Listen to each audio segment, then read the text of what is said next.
Good morning, viewers at home. You are watching Constitution Today. Your presenter today is Bundu. I'm sitting with the three gentlemen, Mr. Spenati Qaza, Onke Tole, and Vuisanani Mangoba.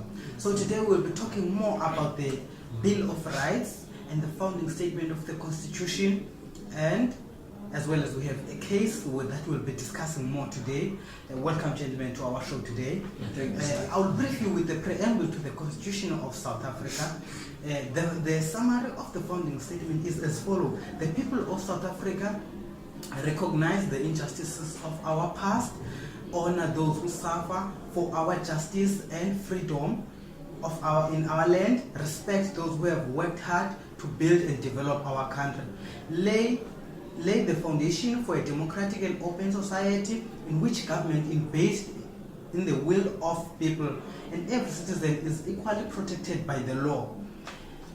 Build a united and democratic South Africa to take its full rightful place in the family of nations. So, Mr. Spenanti, can you please tell us more about the Bill of Rights? Thank you, sir, for the opportunity. My name is Peninsula. I will be brief on the Bill of Rights in the Constitution of South Africa. This Bill of Rights is the cornerstone of democracy in South Africa. It enshrines the rights of all people in our country and affirms the democracy, which means the value of human rights, equity, freedom of people, and the state must respect, protect and promote and also fulfill the human rights in the Bill of Rights. Coming to the list of human rights that are listed on our constitution, meaning in South Africa, every person have a right to life, right to housing or shelter, right to privacy, right to security, right to equity, right to human dignity, right to freedom of expression, right to clean water and sanitation, and once again, right to choose and belong to a trade union. Okay. Thank you, Mr. Spenati, for your time. And now we'll give Mr. Ogetwale a chance to tell us more about the purpose of the preamble to the Constitution of South Africa. Well, thanks. Yeah, I'll be talking about the purpose of the preamble in South Africa. Yeah, we are facing so many problems in South Africa because we are lacking the knowledge. So I'll be focused on the purposes of preamble. So the preamble commits the state to uphold, right, and defend fundamental human rights and freedom, which includes socio-economic rights, right? So the protection and the promotion of socio-economic rights serve to support those commitments set in preamble. Its purpose is to form a more perfect union in South Africa, right? To ensure domestic tranquility, to provide for common defense, to make sure that every citizen is equally protected by law, to make sure that the improvement in quality of life of all citizens is approved and free their potential to each person, and believe that South Africa belongs to all of those who live in it. Okay, thank you, Mr. Tole, for your time. Mr. Vuisanani, can you please tell us more about the importance of the preamble to the Constitution of South Africa? Well, thank you, sir. The importance of preamble is that's what I'm going to explain. Well, I would say that a preamble is like an introduction. As an introduction, it is not the part of the Constitution, but it explains the purposes and the objectives with which the document has been written. Well, it provides a guidelines for the Constitution, and it explains the objectives in two ways. Let me explain those ways so that everyone will be clear-minded. Yeah. First one, it explains about the structure of the government. Secondly, about the ideas and achievements that need to be achieved by the South African Constitution. Well, the last word I would say about the preamble, I would say that it is a key for the Constitution. Wow, okay. Okay, thank you, gentlemen, for giving us that information. Viewers, will go to a short break. We'll be back with more, we will be discussing a case about the violation, the land invasion and the rights violation. We'll be back. Stay tuned. Stay tuned.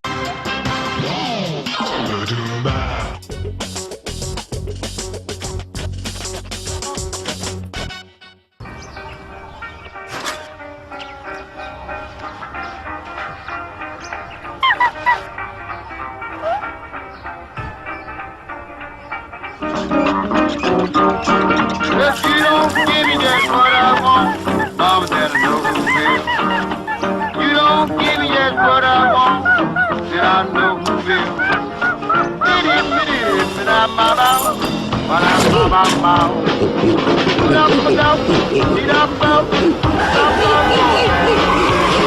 don't give me just what I want, baby said I know who will. I mean, mama said I know who will.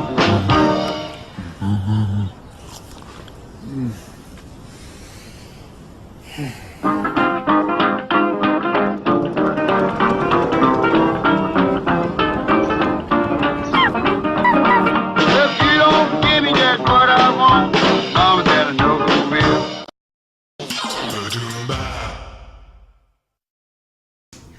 Welcome back, viewers. We are still watching Constitution today.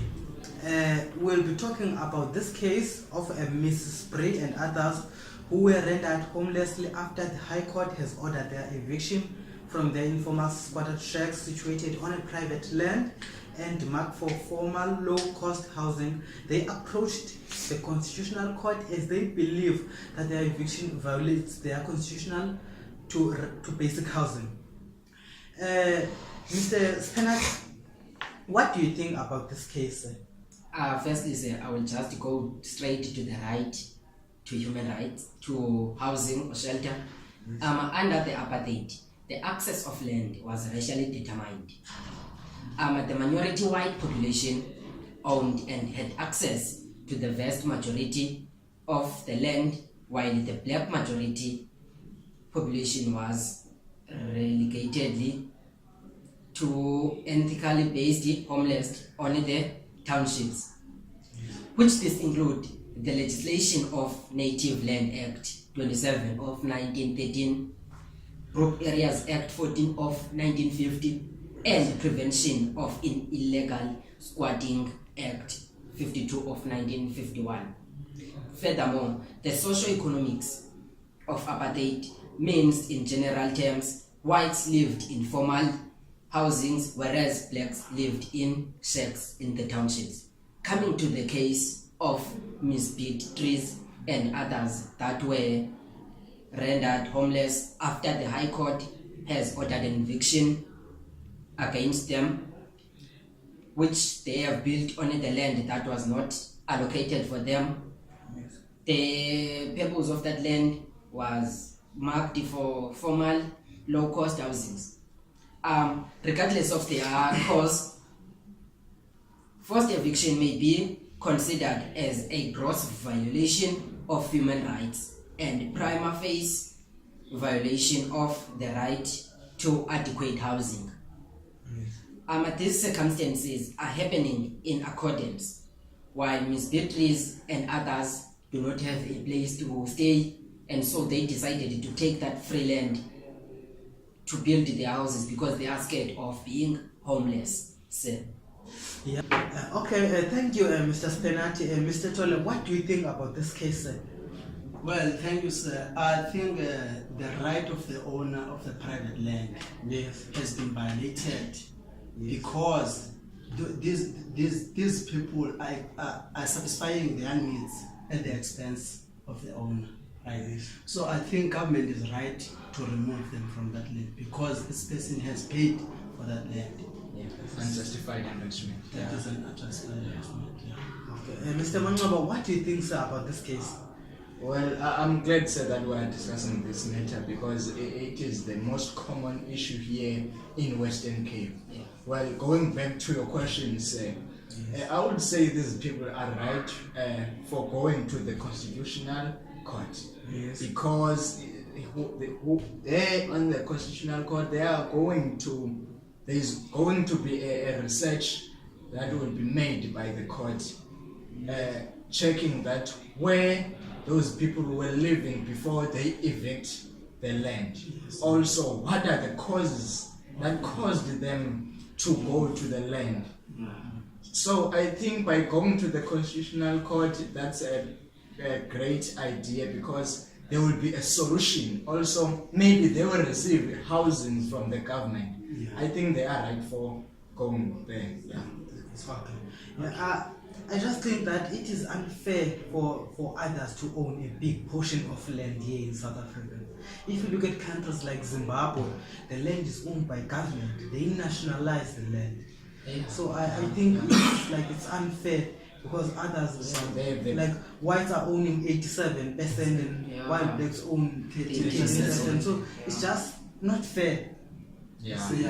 Indeed, sir, indeed. It's not fair, man. So I just think that those people were right to evict that land, because no one is supposed to own land. And land is supposed to be shared to people. Everyone is supposed to have a house. Supposed to own a property. Like, these people are not like owning even a property. So you mean this is a corruption by the whites? Like how? No, it's not the corruption, sir. I think due to the apartheid, there is still some things that are lacking. I think the land must be shared in equal ways, because everyone must have that, his or a portion of land in equal manner. Because that has been ruined from the first start and due to the colonialism in South Africa that came, and then the land was there. You see, Mr. Sperati, government have been talking about land reform. Like they want to share the land between whites and black, so that there must be a balance, you see. But nothing like is happening. Well, how do you think like they should like process like to make progress on the land reform, so that the land can be shared between blacks and whites? Well, on that case, it won't be easy. Because other lands are used they are used by the whites by doing projects. Also for farming and other things, that productive things. The companies. So we should also check whether by dividing the land, are we going to benefit also the disadvantages of doing that, because giving you a land which you are not going to use, it is useless. That's going to decrease the economic growth of South Africa. But also the white domination is not fair for them to own a big portion of land. 87%, while the blacks own 13%. It's not fair. It's not fair. Because they are still dominating the South Africa. They are still owning a big portion of land. But you see, the blacks, when I think the main point that the whites are owning the big land is because they have companies, right? Whereas blacks are not having anything. They don't even use the opportunity of free education. Because the opportunities are not given to them. No, I disagree on that. There's free education. People are studying, and the whites are 100%. There are so few whites who are not educated. Whereas on blacks, people, they just stay home, not going to school without any reason, and that causes them to not being able to provide for themselves, and they go to government and cry. They're saying that they are not given their rights, like the housing. By going to the Constitutional Court, I think that's good, because the Constitutional Court will do some researches about they are working, they are not working, why they don't receive their housing right, as Mr. Kasa has mentioned it earlier. I think that's better for them and for both. But free education is just a now thing. There was no free education first. Free education is a now thing. So blacks didn't have access to the free education. So I think we need to know how can we end corruption. Because it starts from the management, from the government officials. Well, the funds are gone missing, and then you see no leaders are arrested. So corruption is so high. I think I pressed this point at first. The nepotism, you see, the nepotism is where where family people are, Family and friends. yeah, are And We employed. employ family and friends. Yeah, that start from there. That's a corruption because those people are not all have qualifications of an experience of the position that they are employed to. But also, educated people have corruption, are doing corruption. How did they do it? They steal funds. Like, So I think Those funds are supposed to build houses, they are stealing them. You see? What do you think, Mr. Kaza, about that? I think, say, for each and every position that has been placed a vacancy for each and every person to do particular projects, Yes. a person must have qualifications for that specific project and position. So, do you think that will stop them from doing corruption, from stealing the funds of the state? Yeah, I think so, because those that are tend to do corruption are those that are being employed without experience and qualifications. Maybe they are employed by their family, friends. See that, so they are used in bribings. So, Mr. Manmaba, what do you think about the auditing? no, I The think public enterprises. I think government must come with the auditors, special auditors, who are going to check the funds for housings. There must be a follow-up. Yeah. Even the project that is given funds to build for people, there must be follow-up. If the houses are in good qualities, everything has gone well, or there's other things that are missing, so that to avoid what you are talking about, the corruption. So I think government must pull resources up. Yeah. So you mean there must be a recheck-up when Yeah. the program is done? Everything there must be follow-up. So, Yeah, so for because- now, what do you think the Constitutional Court should rule, Mr. Kaza, on this matter? The Constitutional Court, what can rule is that, firstly, there is a budget speech and there is a short portion of building housings, Yes. and then the Constitutional Court must make it a point that amounts are going to those housings. So that Like, I'm each and talking every- about this eviction case because the people are being violated their rights. They are removing them from that land, from that private land. It's also the people have violated the owner's right. So what do you think the Constitutional Court should rule about that matter? The Constitutional Court can have a conversation between the private owner land Yes. and together with the squatter shacks members together, and then they may at least get an agreement. For Which is- example, the Constitutional Court, which is the government, can buy that land from that private owner land. So you want the Constitutional Court to order for government to buy that land for the people? Yeah, so that they can permanently build the houses on that land that they have built their shacks on. Oh, okay. So Because if you see that many people are not being given housings because there is no space for them to build house for them. okay. And you, Mr. Tole, what do you think Constitutional Court should rule on this matter? Yeah, as the point of Mr. Carter said, yeah, government should make a plan about those who are removed. Maybe it can build them a temporal shelter where they are going to live at the moment, like they are while they are removed from there. Yeah. But Mr. Gaza wants Constitutional Court to order government to buy for them that land. Doesn't Yeah. want Yeah, because removed. the right of those people who build their house in the private land is being violated.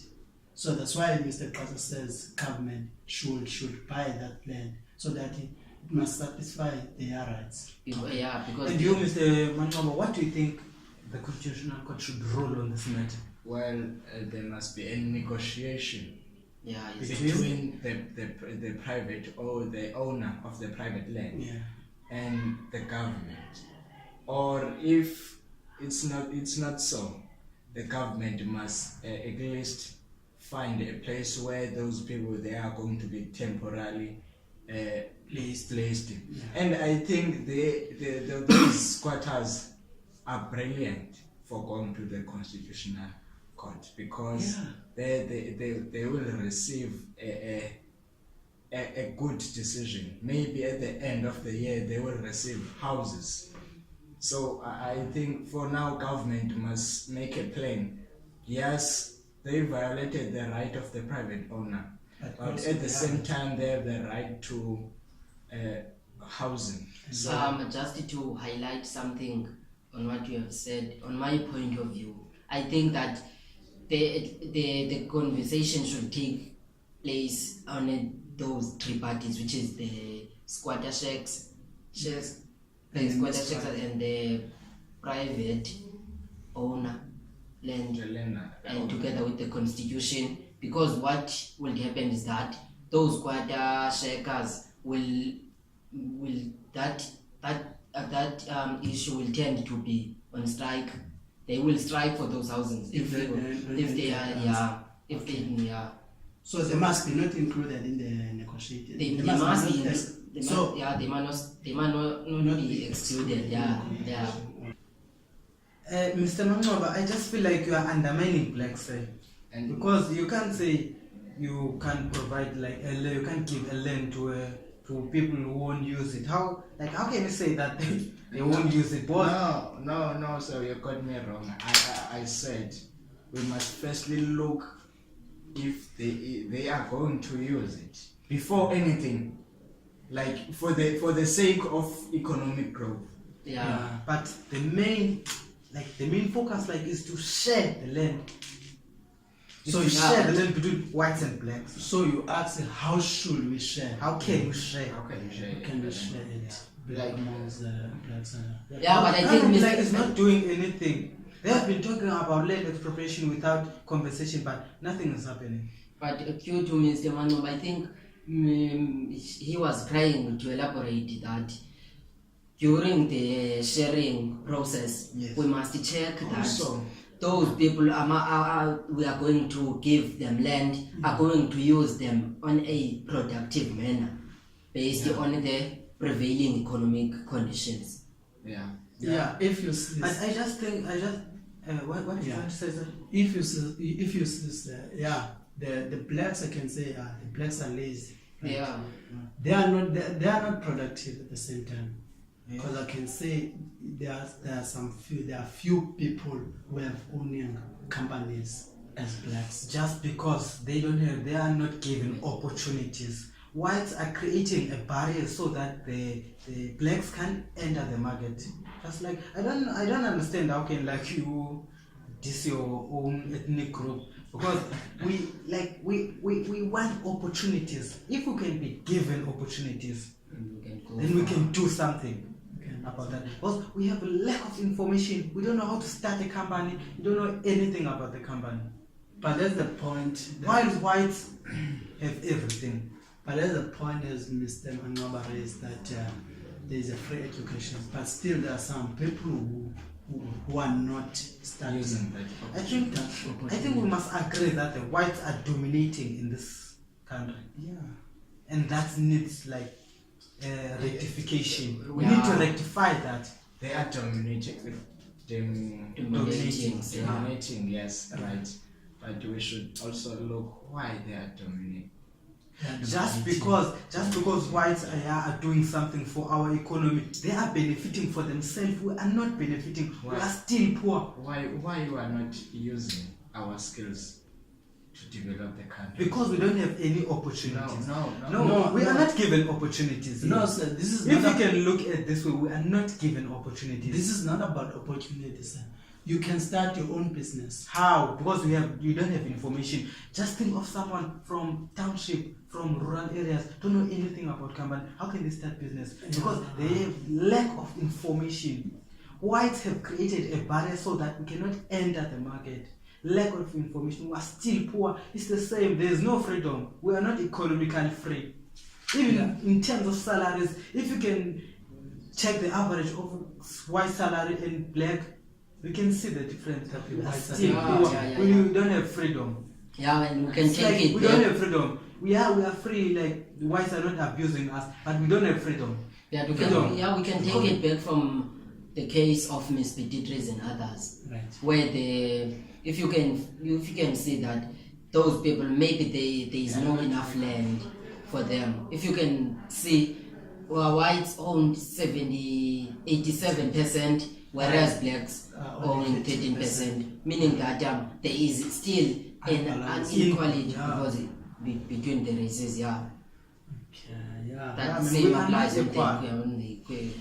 First thing, the priority is just in government must try to balance the equation to rectify that. Because some political parties have been fighting for that. But we are at the point that how government should rectify that imbalance. Yeah, is that what we need to talk about now? We still have to figure out how can government give people a land yeah. that they deserve. Because it is our land. Yeah. It was our land. If you can take it back where we're from, before apartheid, it was our land. Yeah. Yeah. It's The the whites came to our land and you can and take everything from us.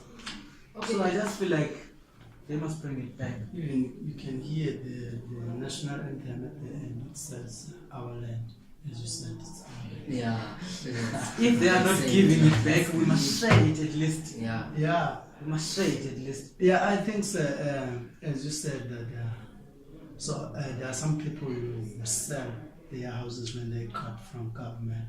That means, when you think, I think there are blacks those who sell those houses because of some certain reason that they are unable to satisfy their needs and wants as they are unemployed.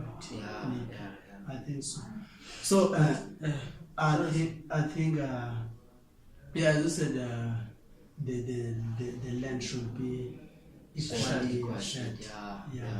So we must also look at that. But let's not look at those people who are selling their house. Let's look at those who don't have. Maybe those who are staying on those sheds did have the houses before. But what about those who didn't have? And Because there are some who didn't have. then So is what I say is that we must look to those who Who didn't have the house. No, those who have houses party they sell them. You see, Because What they can we affect do them about that? all. Because it's their option, it's their choice. Because the government have given them houses. It's their choice what they must do with that house. but Okay. are the If they ones want to sell the house, but are the so ones it's on their own. who are the ones who strike for staying in sheds when there is a strike, whereas they got the houses but they sold them. the solution is that each and every But I don't individual think has those- someone can sell house, but they don't know what they're going to do after that. It's really don't make sense.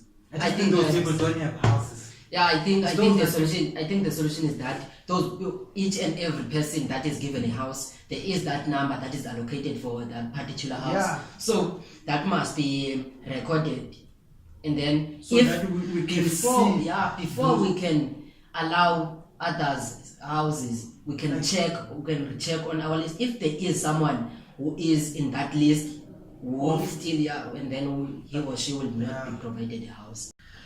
Okay, Mr. Katsa, what do you think about this case should be dealt with, as a conclusion? I think the government should buy that land from that private owner for that land for those people, so that the government can be able to build them houses from that land. Okay. And you, Mr. Tole, what do you think this case should be dealt? Yeah, so I think government should nationalize the land so that there should be no person who own a land, whereas there are still people who are suffering to get the land. Yeah. I think so. As in Zimbabwe, it is nationalized. The land is owned by government. Oh, okay. And you, Mr. Mangoba? Well, I agree to Mr. Katza.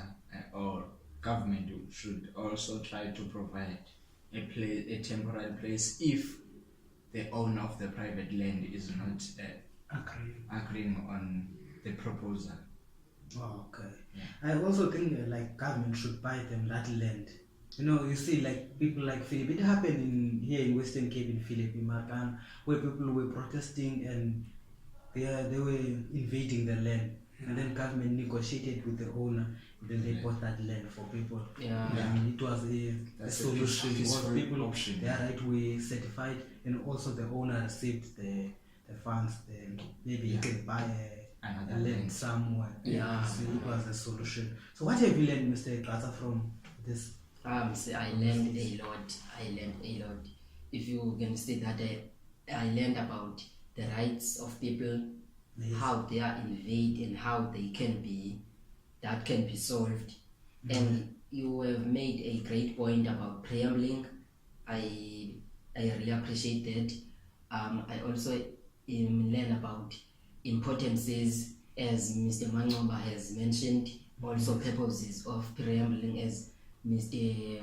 Tole has mentioned that. So I learn a lot about the land. Actually, that land must be shared equally among the people who are living in South Africa. Yes, sir. And you, Mr. Tole? Yes, I'm glad that we have discussed this case like this. Yes. Again, a lot of knowledge on this, because this is a really happening thing in real life. Yeah, I learned about the preamble, and I know that some of us also learned about it, because we have been lacking a knowledge about the preamble of South Africa. So I learned that, as you said in the preamble, that people have suffered for our justice, right? And Mr. Mangoba said that this the importance of preamble, right, and the purpose of it. I learned very well, and the rights of people are being violated. I learned that we have a way to rectify that. Yeah. And you, Mr. Mangoba? Well, so I learned a lot really on this show, and I think we should try to distribute this information worldwide on radios and TVs everywhere. Also mentioning the rights, I believe that many people, they don't have knowledge about their rights, also the responsibilities relating to their rights that they have.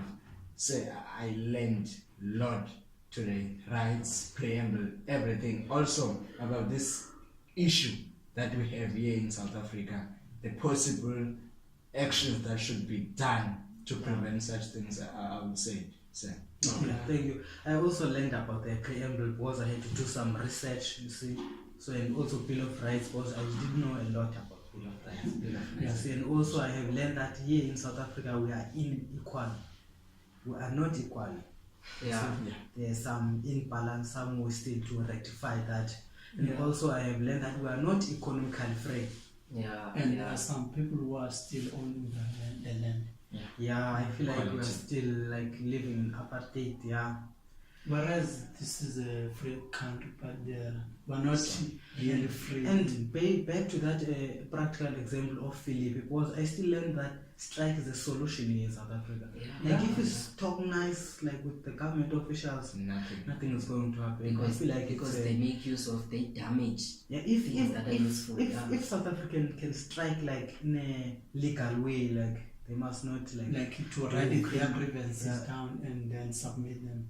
Yeah. Or strike like somewhere they protest like Walk.